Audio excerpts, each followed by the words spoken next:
Good morning, friends. Thank you for all the great comments, the encouragement, and the personal messages that God is working in your lives and making a difference. Continue to share these videos with your friends. Again, I'm not about the money. I'm getting no money from TikTok, but what I am about is spreading the gospel of Jesus Christ. And so I want you to do that because just as some of these messages are touching your heart or have meaning to you, they'll have the same for your friends, your family, others who are desperately searching in a world adrift for what you and I have, which is the solid rock of Jesus Christ. We desperately need it.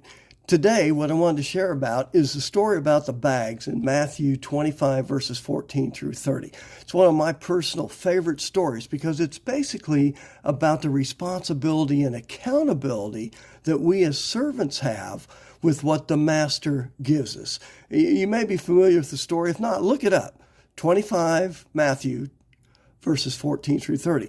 Basically, the master is going away. He's leaving, and he is entrusting his servants to take care of business, to do what he asks them to do with what he leaves them, the abilities he gives them, what he gives them. In fact, the Bible calls them their talents.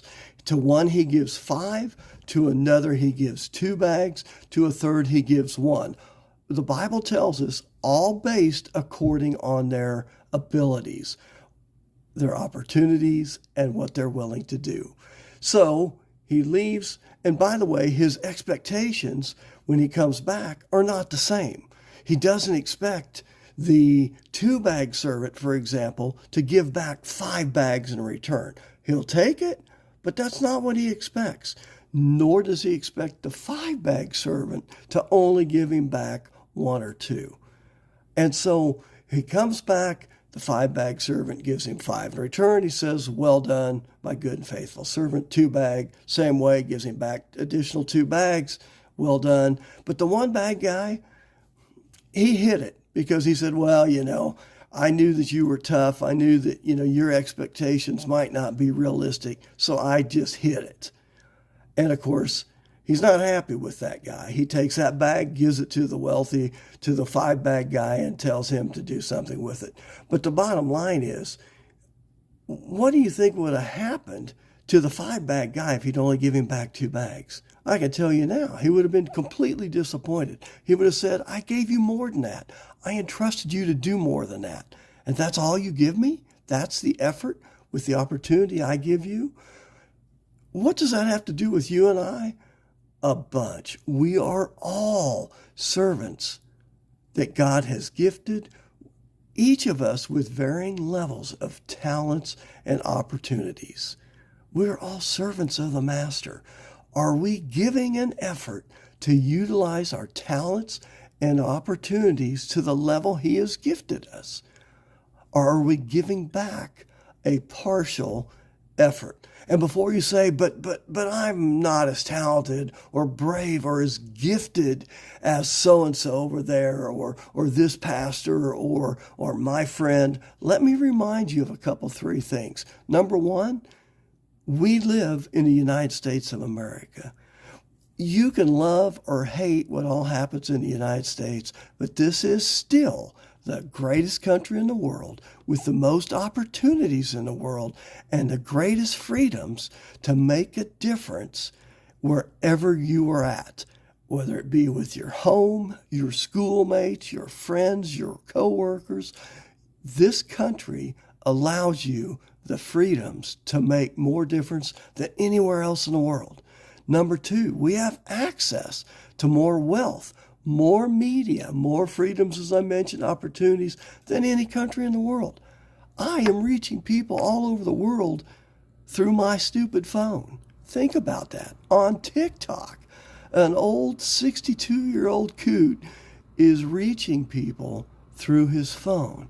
Tell me we don't have great opportunities. We do. And the third thing, we are answering to the one who created us, who truly knows what we can and cannot do. We can't fool him like some of our parents or our friends or our boss. etc. We can't, put in a half an effort with God because He knows how He gifted you. He knows the opportunities He's given you. He created you. You can't fool Him. He knows the truth. In Luke chapter 12, verse 48 is a passage that was given to me a little later in my life, 25, 30 years ago. That's become the driving force of my life. Let me read it to you. He says, "From everyone who has been given much, much will be demanded. And from the one who has been entrusted with much, much more will be asked." In other words, in your and my terms, to him who's been given much, to any of us who've been given much, much will be expected. I think it would be real difficult for you and I to make the case to Jesus Christ, to God Himself, and say, hey, I lived in the U.S. I had a great life. I had access to all this media. But, there was just limits to what I could do. I just didn't have the ability. I just didn't have the time. The truth of the matter is, are we using what He's giving us? Are we using all He has put at our access to make a difference for Him? Or are we trying to slide by with a two-bag effort? You have to be honest with yourself because He knows. You're not fooling Him. He knows. Give it all you got. Make a difference while you are on earth for Him, for the eternity of all those out there that you and I can reach and influence. Thanks for listening. Please share this message. Look up that story and remember that Luke 12:48 passage. To whom much is given, much is expected.